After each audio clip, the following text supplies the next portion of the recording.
Well, hello, everyone, and welcome. Welcome to the Patricia Raskin Positive Living Show, right here on VoiceAmericaMedia.com, America's Voice. We are in our 24th or 25th year here on Voice America. I've interviewed thousands of people and been on many different networks, but I have stayed consistent with Voice America Media, even though I've done other programs at the same time. And I love what Voice America Media stands for. And this program really helps you turn your problems into solutions and your obstacles into opportunities and help you make your dreams come true. Today, we're talking about a subject that many of us are really concerned about and interested in, and that is aging. And we're going to talk about the myths and stereotypes that still exist, in our world with people who are older adults. And we have more and more of them in our country now than in previous generations.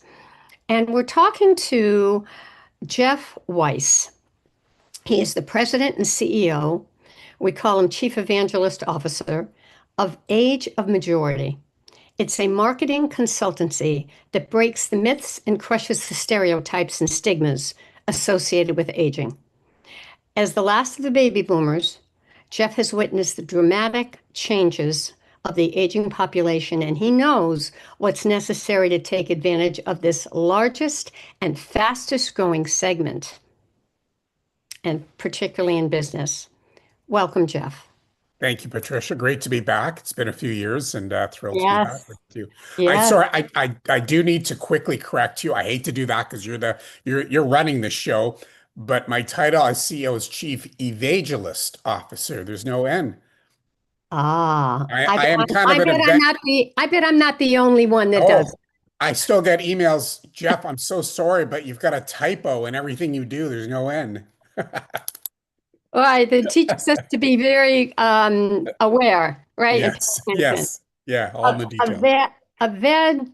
Evangelist. I'm kind of an evangelist for older adults, you know? Oh, interesting. Yeah, yeah. Oh, and that's what evangelist is. Well, there Yes. you go. It's a new word. Yes, Okay. yes. All right.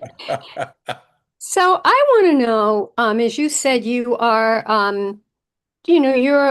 boomer. You're on the later side of boomers. I'm the last And, of the boomers. and Yes. I'm the earliest of the boomers. I'm the earliest of the boomers. So my question to you, Jeff, is how did you, I mean, you weren't always doing this your whole life. So No, you're doing other things, probably in marketing is my guess. So, how did you get into this? that's a really good question. I actually have to go back 35 years. I was doing my MBA and I needed to and I'd kind of done 4 or 5 years of marketing and research and stuff before, and I needed to do a research paper, not a thesis, but a research paper. And the title of my paper, and I wish I still had it, I threw it out years ago, was called The Opportunity to Market to Senior Citizens. That was 1991, right? So Wow. it tells you, and we'll talk more about this, the numbers have always been there in terms of the opportunity. That was 35 years ago, and it's even more so now. So that was my original interest. And then, I spent a lot of my career, many years in brand marketing for big companies like Pepsi and Gillette and Sprint. Pepsi was all about marketing, Pepsi to the new generation, right? It was all, teenagers because they drink so much soda and soft drinks. And then, I joined for a bunch of reasons. I joined my partner in business, who's also my partner in life over 25 years ago, almost Wow. 30, in running a kind of PR and communications business. And a lot of the clients, most of the clients weren't targeting older adults. And then almost 10 years ago, about 10 years ago, we were looking for new opportunities, and I brought together a bunch of our clients who are friends for dinner, and I said, I'm looking for new opportunities. What do you think?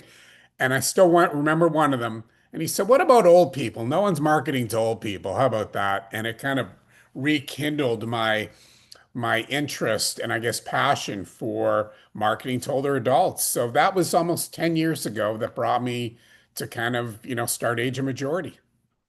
Isn't that something? And I know you're happy that you've done that.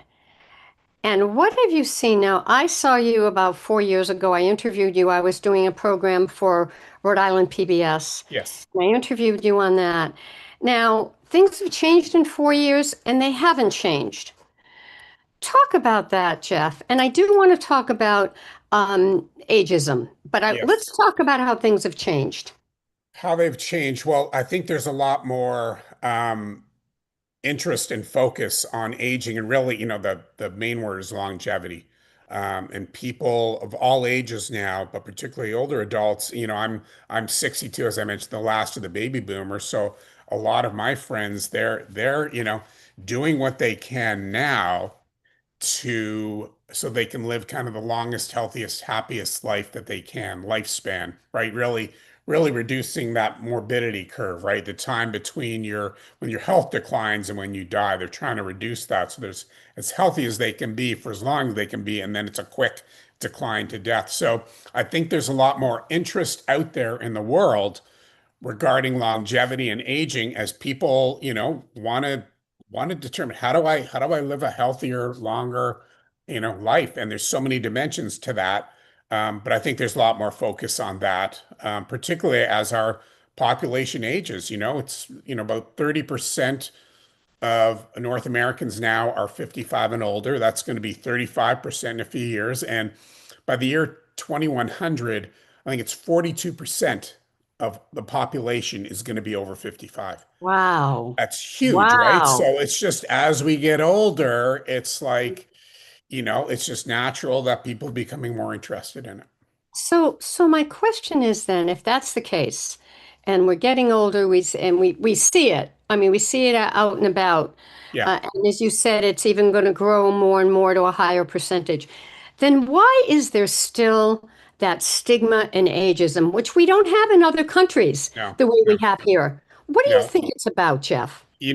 When I started Agent Majority, and as I mentioned, 35 years ago, the numbers have been there in terms of the opportunity, the size, the growth, and all that. So, the big question we had is why are businesses and marketers ignoring older adults? And I'm talking about kind of 55 and older for definition purposes. And we did some research then, and we did it again about 3 or 4 years ago, and things hadn't really changed, surprisingly, even though as we talked about, the world is changing. The first is that there is still this belief by businesses and marketers that younger consumers are the ones to target.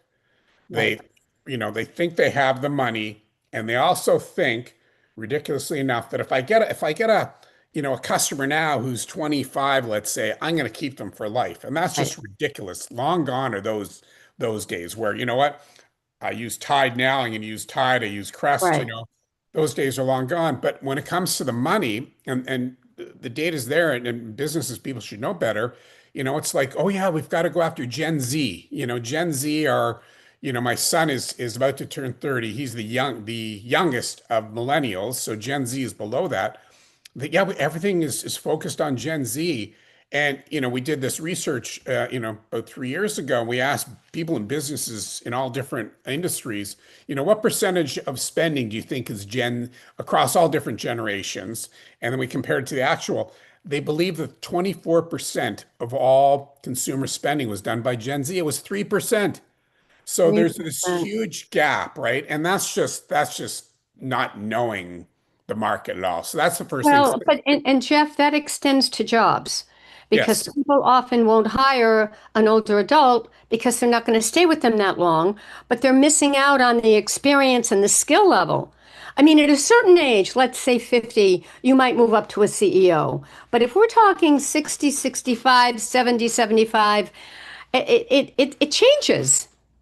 absolutely. That it's just one area where you see ageism.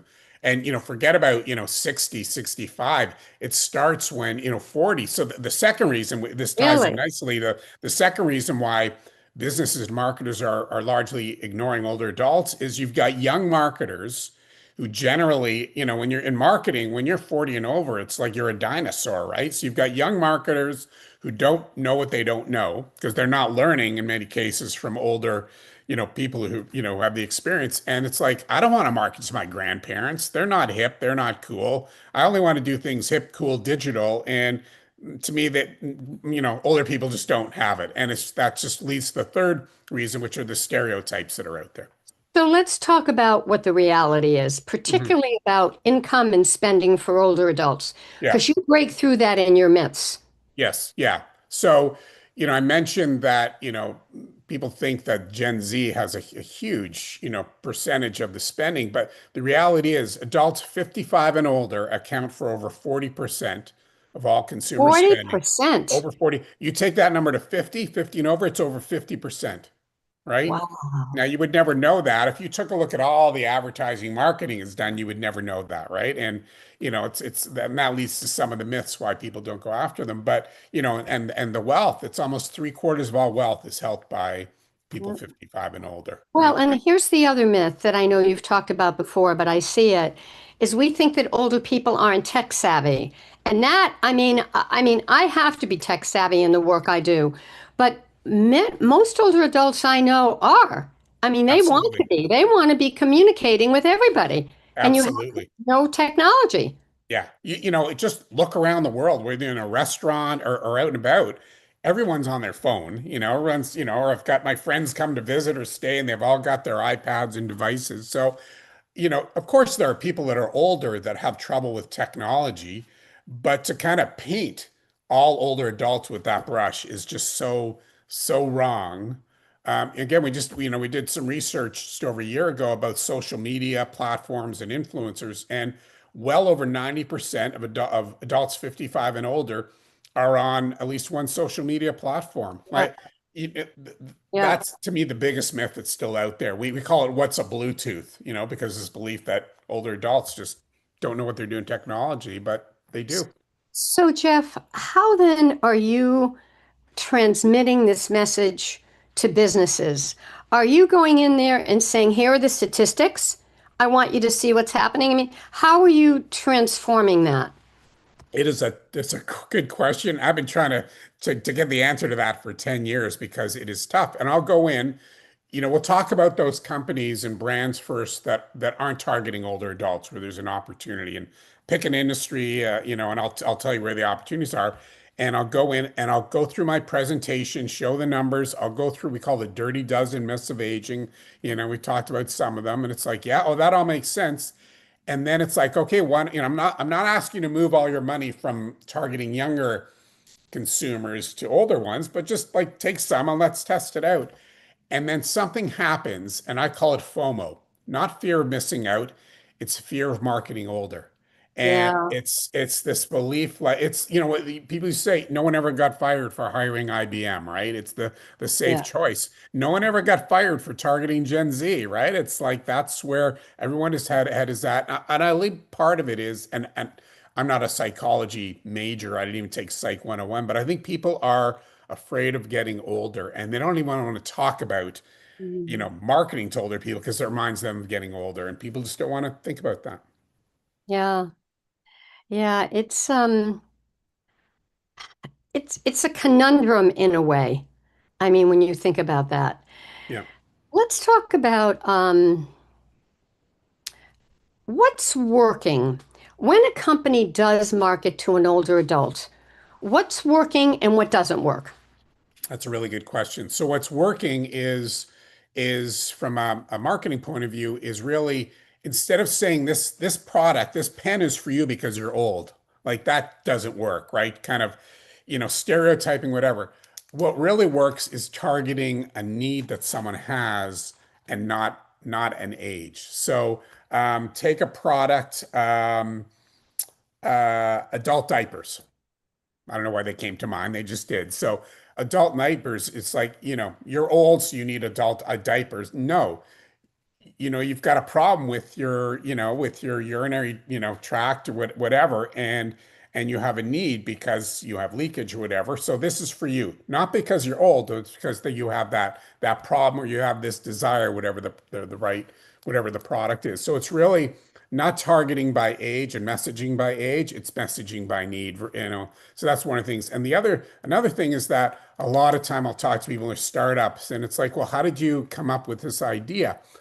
Well, my grandmother had this issue, and so I developed this solution to meet my grandmother's needs. Well, that's great for your grandmother, but did you really test this out and talk to other people who have this need? And so many people don't do that, and they're not, when they're developing their product, when they think about how to market them, they're not bringing in kind of older adults who the product is for.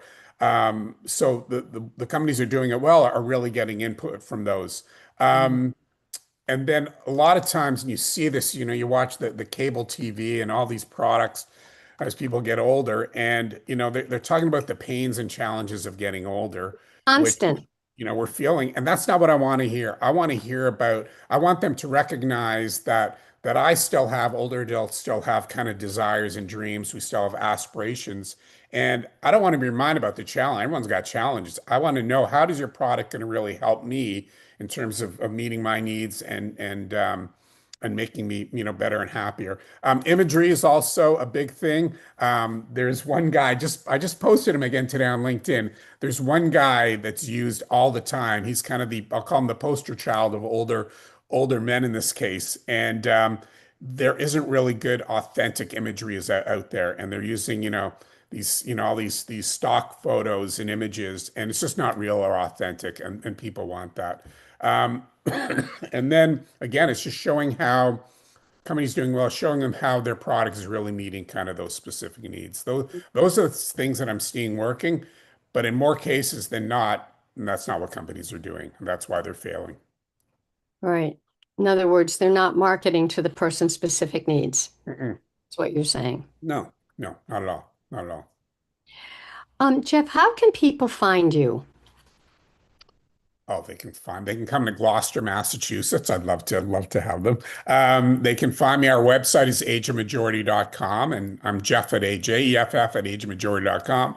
I'm on LinkedIn. I'm on Instagram with Chief Evangelist. I'm going to start posting more about um, particularly focused on people who are retiring, generally tend to be men who, around 60, 65, maybe a little younger, maybe a little older. And I'm sure you've met a lot of them over your years, Patricia. And a lot of people retire and they don't know what to do. And the worst thing that someone can say, it's like, oh, do you have a plan what you're going to do when you're tired? And when someone says, no, I'll figure it out, that's not a good answer. So I'm going to be kind of posting more about, kind of advice and things on that. But relationships, staying active, how food, entertainment is important. Happiness is a big deal as well, purpose, all that stuff. So yeah, that's how people can find me. Yeah, which is great. All right, we're going to take a break, and when we come back, we're going to talk to Jeff. It's Weiss, right? Jeff It is Weiss. Weiss. Yeah, I didn't want to correct you twice. Chief That's Evangelist was all okay. right. That's all right. Weiss, Jeff Weiss. And he is the CEO, actually the president, CEO, and chief evangelist, Yes, evangelist Evangelist. officer of Age of Majority. And this is a marketing consultancy that breaks the myths and crushes the stereotypes and stigmas associated with aging. He is the last of the baby boomers, and I am probably one of the first of the baby boomers. And he's witnessed the dramatic change of the aging population. And so, in these next segments, we're going to talk more about that. We're going to talk more about, how do we reach older consumers? What can we do in our own lives to help change these stereotypes? What can we do as older adults? So I'll ask Jeff all of those things. And stay tuned, there's more. You're listening to the Patricia Raskin Positive Living Show right here on voiceamericamedia.com. And we'll be right back.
Hi, everyone, and we are back. We are talking to Jeff Weiss about aging, positive aging. He is the president and CEO and chief of agelist officer, not evangelist, of AGE list officer of Age of Majority. And it's a consultancy that breaks the myths and crushes the stereotypes and stigmas associated with aging. So, welcome back, Jeff. Before we go on with the businesses, I want to ask you, what do you think each of us can do in our own way? Is it set the example by living a healthy life where we operate the way we did years ago, maybe not as fast, right? Maybe we don't hear quite as well, but we're still, operating, we still have our cognitive function. Do we just set the example? Is that the answer? Yeah, that's a really good question. It's part of the answer. There's no one answer for sure. So a few things. One is a lot of times, older adults, it's like they buy into the stereotypes. So, you forget something and it's like, oh, I'm having a senior moment. And it's like, what does that mean? For me, I've been forgetting things my whole life. So now I'm Yeah, older, so I have a senior moment. So yeah.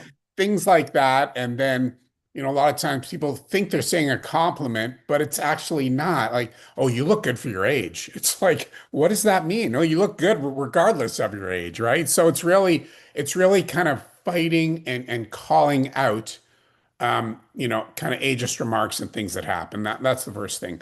Jeff, I just want to ask you, aren't there other cultures around the world where elders are really revered?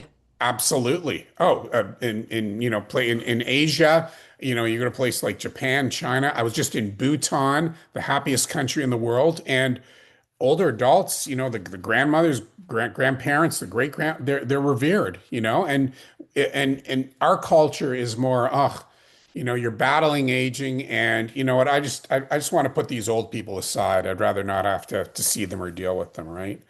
To your point, though, I think, as you get older, things are going to happen that you can't control. Biologically, things happen, right? Right. And you have to, you can't deny that they're going to happen. You have to recognize that, and you have to not only kind of do those things to combat some of those things going on, but also you have to be flexible enough to change the way that you are. So I'll give you an example. Pickleball, the fastest growing activity in North America, right?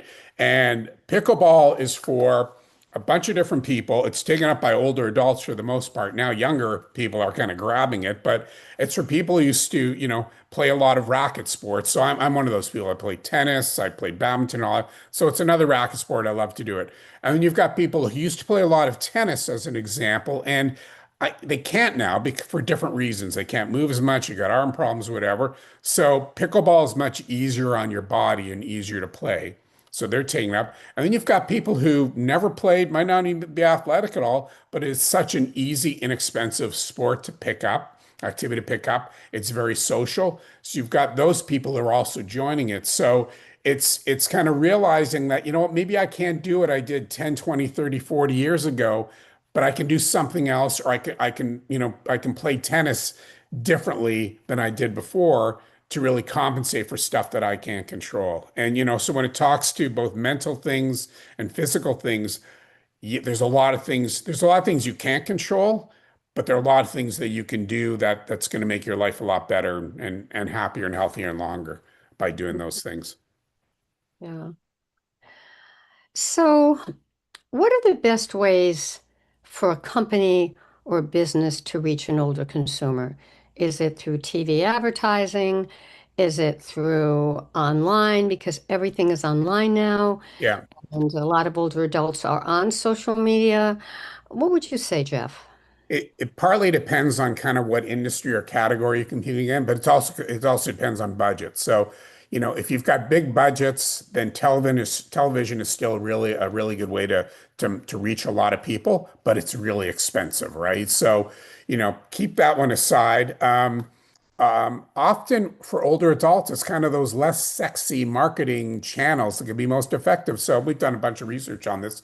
So like direct mail, like the right, creative and marketing and direct mail can be really effective. Email as well can be effective. One thing that's not used that often, and it's a really great marketing piece, are those, the community newspapers. You probably have one in your area. Yes. Yeah. And those are read front to back more than any other newspaper, and people want to know what's going on in their local community. And it's a really great, effective, and often cheap way to reach older adults. But Another one is faith-based. Um, yes, period, like they'll do a monthly paper that they'll send out, yes. and those are read by people of that faith. It's amazing. Absolutely. So it's not just faith, it's also just people like to be part of a community. Yes. Like so there's, whether it's an association, local, regional, like whatever. So again, it's finding if there's enough people, then generally there's ways to reach them effectively. But then you get into more of the digital stuff. Digital ads are still very effective and they can be targeted so much. It's a really good way to reach older people. And then, influencer marketing is another way. And again, we did a bunch of research on that. We found that two-thirds of adults 55 and older are following, we don't call them influencers, they're just content creators. And they're just Give us following an what, example. Give us an example of that, um, if you let me would. give you an example. There's not many of them older adults. There's Mel Robbins, who is, I don't know if you know, Yes. right? She has what, 12 Yes. million followers. Mel is in her 60s, I believe. And she is an example of someone that older adults are following. Right. I And think her book is Let Them. I think so, yeah. Yeah. Yeah. Another one, I just spoke to her a week or so ago. Dr. Carrie Burnite, who wrote Joy Span. She's got a lot of followers. So you've got over two-thirds of older adults who are following people who are creating content online, and they're on different social media platforms. And again, I've seen it before because Facebook is still the number one platform for older adults. And I've Yes. seen people and companies blow their brains out, advertising on Facebook and they get zero sales because that's not why people are on Facebook for the most part, right? There are communities you can use, but people are on there connect with friends and family and want to see what's going Absolutely. on. So That's you've how got to I look see. at, whether it's Instagram, which is highly popular now, including older adults, TikTok, Pinterest, those are the main ones. And, LinkedIn, if it's more business. And it's a great way to reach older adults. And it's the opportunity is there because there aren't a lot of companies kind of doing it. Most content creators are younger, and older adults want to follow people like them. So big opportunity there to reach people. Mm. So the people you work with, your clients are the companies. Yes. And are they huge companies, small companies, um, all the above? All the above. And so everything from startups who have an idea for a product and they think older adults are going to be interested in it. So they come to us to kind of validate whether there's an opportunity there or not. Or they might have something they developed and they're not sure if they've got the right offering. They're not sure about pricing. They don't know um, from if what they're offering really meets the needs of people all the way through to large multinational companies. I won't mention any names, but done work with one of the larger food companies in the world. And, they've got huge departments of people who are analyzing and insights and things like that. But it was like, hey, people are getting older. Maybe they have unmet needs in food and beverages and snacks that no one is addressing. So they Yeah. brought us on to really to talk to consumers and to help develop new ideas around that. And then one of the larger global financial services company, you would know them for their credit card. And it's the same thing. It's like maybe people have needs in financial services that as they get older, it's no one's meeting. So we really Yes. help them, and it starts at a high level. Yes. Understand is the opportunity there and where to go. So we help companies from startups all the way through the large multinationals and in a wide variety of different industries as well.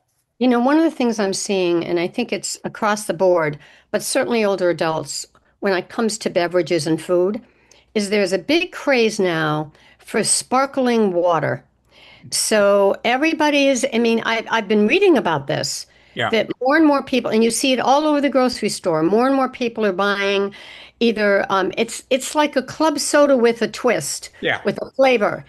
And it is, I'm seeing that in the grocery store advertise more.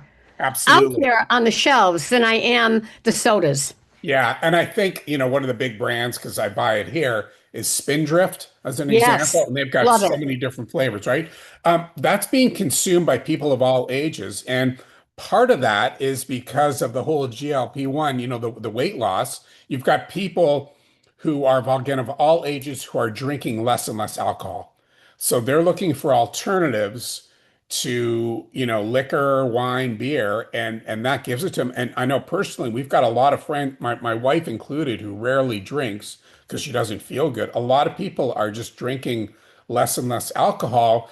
But Yeah. from a social point of view, you still want to have something in your hand when you're Yes. talking Yeah. with people, or if you're having, Right. dinner or lunch or whatever, and instead of having a glass of wine or a beer or something, they want something other than water that's refreshing. So So that it's those you're saying categories. it's all ages, but it's certainly, I'm sure, older adults too. Absolutely. Absolutely. Yes. Yeah, Yeah. I think those are important. Yeah. Um,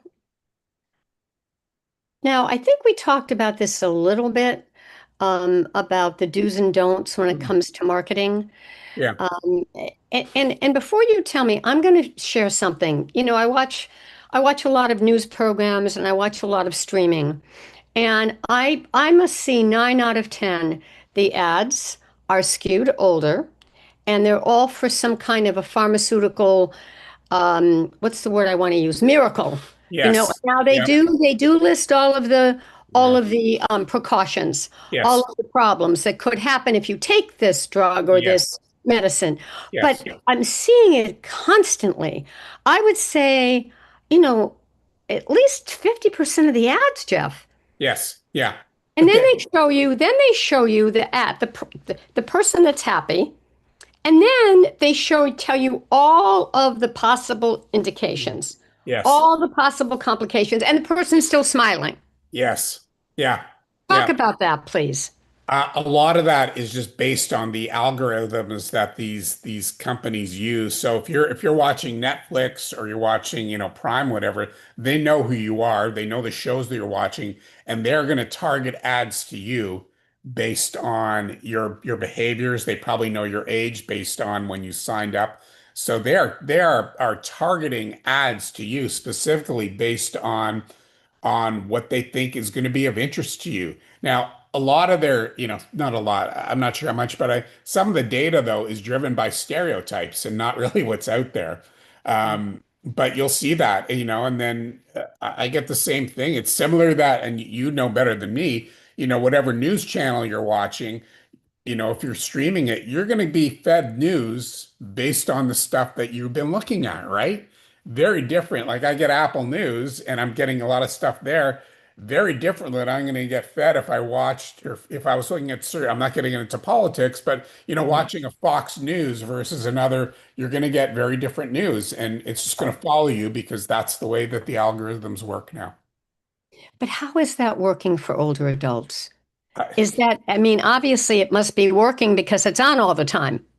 it might be working, but it's not nearly as effective as it could be. So the other types of companies we work with are companies who are manufacturing, selling products that are already out there. They're just not doing a very good job of it, right? And it's just most of that is just, I watch that and it's like, really? It's 30 seconds of side effects, one of them being you might die early. It's like, I want nothing to do with that. It's so unrealistic, right? It's like, oh, I don't have a care in the world. I'm kind of out there walking my dog with my partner on the beach. The sun's going up, down. The question is there a more effective way to do it?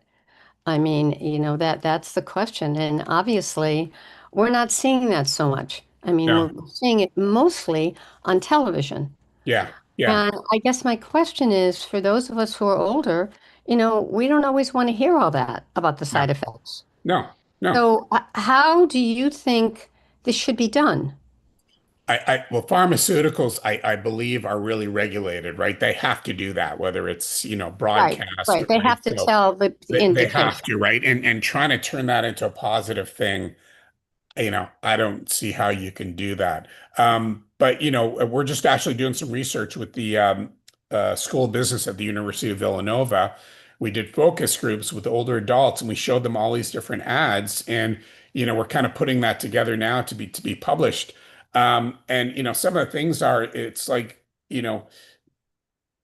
depicting older consumers as being, physically, mentally, and socially capable. Like there are people with challenges, but you want to depict people who are, enjoying and thriving in life. You want to have, realistic portrayals. You can't be showing ads for like, oh, that's cute, that's funny, but I can never see me in that. So I'll give you an example. I don't know if you remember it's been on a couple of years now, the holidays, Amazon with these three older women who are at the bottom. It's wintertime. You know the spot, Oh, right? I And think like so. it's like they're watching all these kids come down on their sleds and stuff, having fun. And one of them orders, something, sleds or whatever from it, and they're having fun. And it's a great ad because people can actually, it's a bit out there, but they can see themselves doing that. And it's a very positive thing. It's like, oh no, don't do that. You're going to break your hip. None of that comes into play. It's like people just want to have fun and they Because you're want to try watching new them things. do it, right? You're watching them do it. I mean, that's part of it. Exactly. They're involved. Exactly. Yeah, which And is great. not being, patronizing, oh, you're old and oh, look at, you can't get in and out of the bathtub. It's just all negative stuff. And it's really about, stuff that's real that you can see people like yourselves doing. It's relatable, it's authentic. Trying to, show people that you just can't relate to doesn't make sense, right? Doesn't work. All right, on that note, we're going to take a break, but we're going to talk about what does work. In our last segment today, we're going to talk about what are the key components of happiness, Mhm. particularly in relation to older adults, and how can companies and organizations or individuals improve overall happiness levels. So our third segment is going to really be focused on happiness with Jeff Weiss, who is the CEO of age of majority. Now, let's see if I can say this one right, Jeff.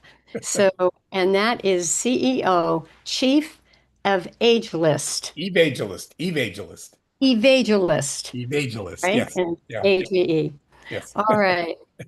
And you can find Jeff, your website is ageofmajority.com. You're on LinkedIn, you're on Instagram. All right, everyone. Stay tuned. We'll be right back with Jeff Weiss right after the break.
Hi, everyone, and we are back. We are talking to Jeff Weiss, who is the CEO of Age of Majority, and he is the Chief Evangelist. Said that right.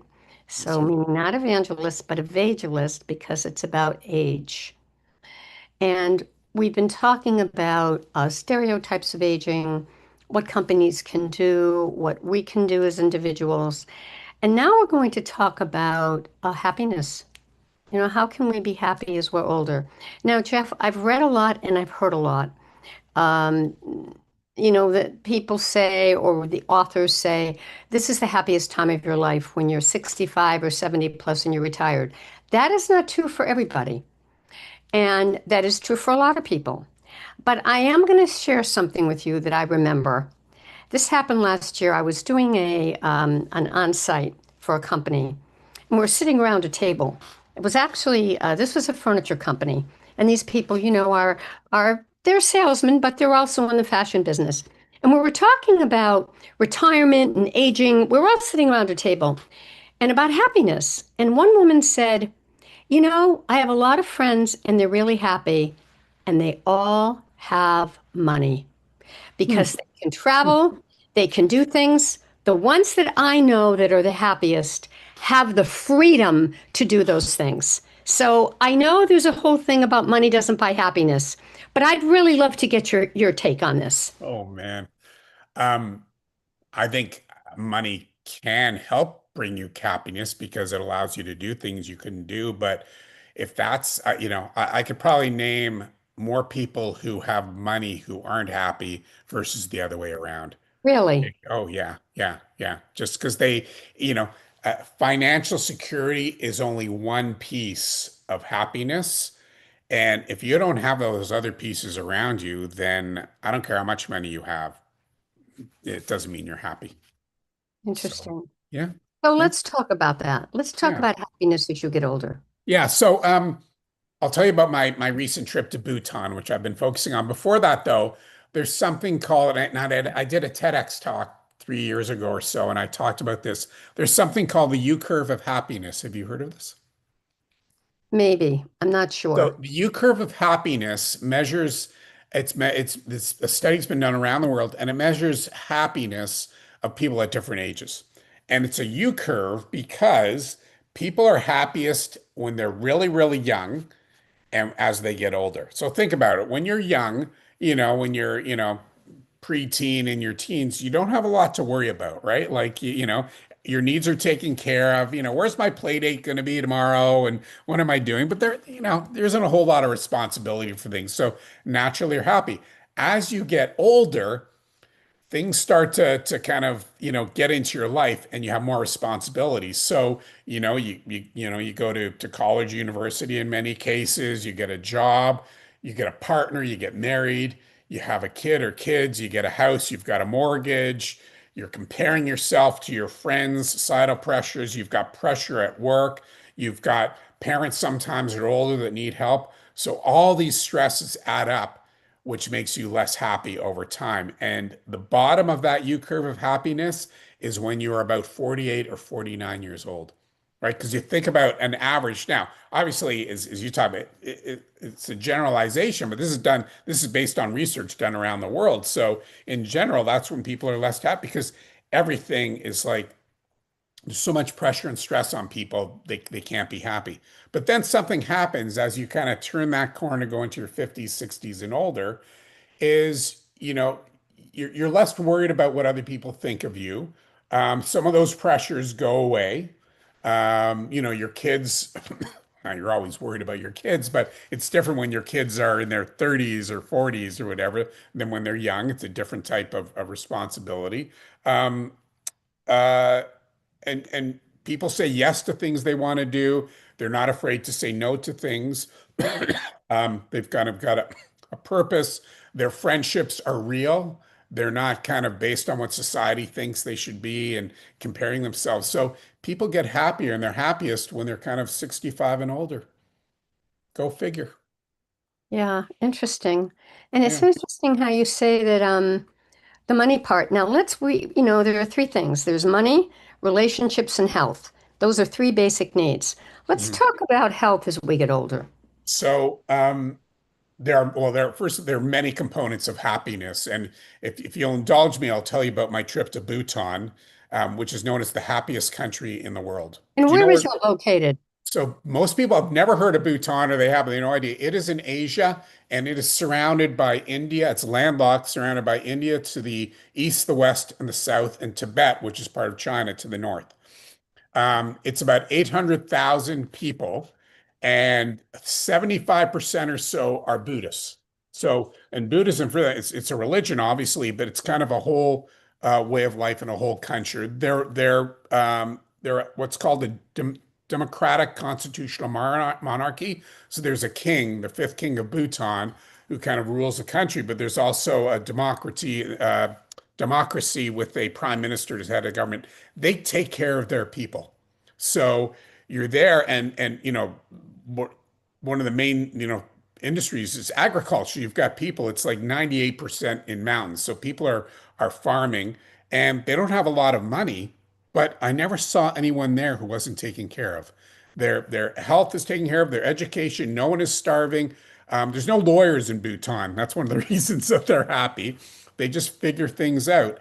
And we met a monk who has been, they believe in rebirth and in some cases reincarnation. So we met a monk there who's been reincarnated 12 times. There's a whole story about how they figured that, but 12 times. And we met him. And the first thing he said is that one of the keys to happiness is that you have to be content with what you have. You can't be wanting for more. So you can't be jealous of others. So when you think about money and it's like, oh, my neighbor, my friend has this and that, you can't, if you're jealous of that, how can you be happy? You're always wanting for more. So you have to be content with what you have. Mm. And then we met with a scholar who is most well known for his involvement in what they've developed is called their gross national happiness. And this is they measure this every few years with their with residents of the Bhutanese, and they've kind of this is an art form, and they've got the gross national happiness is made up of four pillars, nine dimensions, 33 indicators, and 124 variables. So they've got all these things that they measure, and I won't go into detail all of them, but some of the things they measure are, psychological well-being. How do they use their time, particularly sleep? One of the elements of have Yeah. happiness is how much you sleep, right? Community vitality, physical health, mental health, all that stuff. So spirituality, there's all these different things that they measure. And happiness, though, can vary. One thing might be more important to someone than another. So happiness kind of, varies by individual, and they weight these things, and then they basically are able to, they've got certain levels to identify where people are in this happiness scale. And when they find that there's an area for development, then they act upon that. So, for example, they figured out that it's really important to get young people attuned with what's going on at an early age. So, when kids go to school from the ages 5 and up, the first 5 minutes of every day is meditating because Mm. that's so important to people. So, happiness, you mentioned what, finances, you mentioned physical health, mental health, like And what spirituality. about relationships? Well, that's all important, right? All important purpose. There's so many different elements that you can't pinpoint it to one thing. So someone might have a lot of relationships, which is great, and they're happy there, but they don't have the financial well-being. Does that mean that they're less happy? Not Mm. necessarily, right? It really depends. So there's so many different elements that come into play. What did you take away from your trip to Bhutan? I took away that, well, a couple things, well, many things, but one is, we asked the scholar, many countries have come to them and say, hey, we want to take your model and put it in, put it in the US or another country. You can't do that because Bhutan it's a very homogeneous place. They're able to do that kind of stuff. But to me, it's all about the model, and it's trying to figure out how do you revise the model that they use so that you can measure happiness either on an individual level or within a company, within senior living communities, or as an example, within a state. It's really trying to understand how do you revise that model to figure out what are the important pieces to happiness for that individual or group, and then measuring that and figuring out where are you not as high as you should be, and really taking action to make yourself happier by doing things in that area. When you work with a company, do you bring some of this to their attention? Those intrinsic things that will make that person happy, the relationship, the health.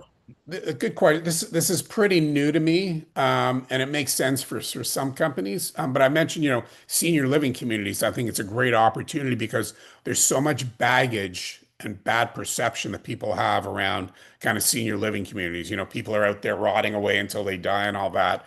And that's not the way it is. You talk to people, the residents there, and they're much happier. So I think there's an opportunity, as an example, in senior living to get the operators to not only to develop this model, but not only to survey their residents, but to survey the staff as well, because the staff are so important. And the happier a community is, the easier it is going to be to attract people to come there, the easier it is to be attract good staff to come and stay there. and it's just going to negate a bunch of the stereotypes and baggage that surround these places because people don't think they're happy there.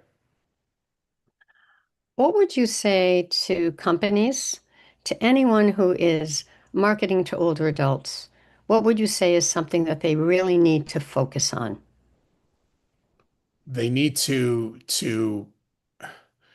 I'll say put themselves in in the shoes of their older customers, and that's really understanding what they want. And it's just I see it. It's such a basic thing, but if you don't have, older adults working in your business, and if you're not talking to older adults, understanding their needs, if you're not talking to their children, because sometimes children are important influencers or purchasers abroad, then how are you going to develop something that really meets the needs in the right way for older adults? And it's basic marketing stuff. It's not just older adults. It's just really understanding who the target is. And I just think a lot of companies aren't doing that. Right. What would you like to leave our listeners with, Jeff, today about ageism, positive aging, age of majority? Um, I'll kind of reference back to my TEDx talk, which was the theme was really life doesn't have to excuse my language, suck as you get older. There's so many things you can do. And it's understanding, yes, there are things that are going to happen to me that I can't control, but there's so many things you can control and be active and do the right things physically, mentally, relationships, spirituality, whatever works for you. So I think, to really be positive and yeah, we're all going to die at some point, but that doesn't mean that we can't, live happy and healthy lives. So that's what I'd like to leave people with. Thank you so much. It's really a pleasure to interview you Thank again you. and to Thank you. talk more about this. And I know you said people can find you ageofmajority.com. Yeah, there's lots of great stuff on there and my contact information, studies we've done. I've got a ton of blogs. I just wrote one on the pursuit of happiness is what I was talking about. So people might be interested in that. You also have 12 myths of aging, Yes, also, the dirty dozen myths of aging. Yeah, that's on there as well. So which yeah, is, as we interesting said, stuff. one of them is technology, right? Yes, yes, Right. yes, And absolutely. that was one of them. We have another little more time. What's another one of the big myths? Oh, you can't teach an old dog new tricks, Right. right? That this belief that as you get older, you don't want to try new things, right? And you're stuck in your ways. And yeah, there are some people that are like that, but a lot of people, and again, pickleball is one great example of that, right? It's like, oh, I'm going to try that, and whether I've done sports or not, whatever. Another one. Do you play mahjong, Patricia? I Are you? don't, but I Oh, know okay. people who do. It is huge now, right? And it's growing across different ages, but particularly older people, men and women. In our little village here in Massachusetts, we have these, Tuesday nights are Mahjong Madness where we bring everyone together. And again, it's a lot of older adults Yeah, who trying new things. It's always been like bridge. It's like, oh, my wife's learning how to play. That's way too right, complicated for right, me. But so trying new things. And then one of the other myths I call tried and true, and it's belief like, yeah, if I want to reach older adults, I'm going to advertise in Reader's Digest. We still hear that every once in a while. right, And it's right. like, I know. last time I saw Anything. Reader's Digest in the doctor's office and was 15 years old, and yeah, Well, thank you. Thank you for all of your wisdom and positivity and, really looking at the reality of this and also what we really can do as we get older. Thank you, Jeff. absolutely. Thank you for Wonderful to having have me. you in. Appreciate it. Yeah, stay on the line for a minute. All right, folks, that wraps up this edition of the Patricia Raskin Positive Living Show. To find me, to get a copy of my newsletter, which I send out the first day of each month, so you can see all these wonderful guests like Jeff.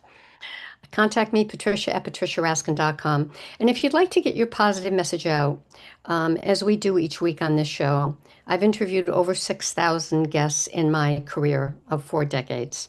And I'd be happy to help you put your podcast together. So contact me, Patricia at patriciaraskin.com.